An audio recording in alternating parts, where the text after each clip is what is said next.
অনেক সময় দেখা যায় যে দাঁতের গোড়া থেকে রক্ত বেরোচ্ছে। তো তাহলে আপনারা চট করে খুব ভয়ে সন্ত্রস্ত হয়ে যান, কিন্তু অ্যাকচুয়ালি এটা লুকিয়ে আছে আপনাদের পুষ্টিমান দিয়ে। কারণ আপনারা হয়তো ভিটামিন সি যুক্ত খাবার কম খাচ্ছেন।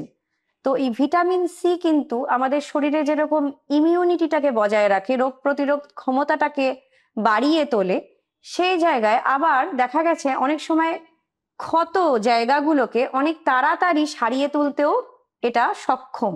তো সেই কারণে ডায়েটে বিশেষভাবে ভিটামিন সি কে ইনক্লুড করুন।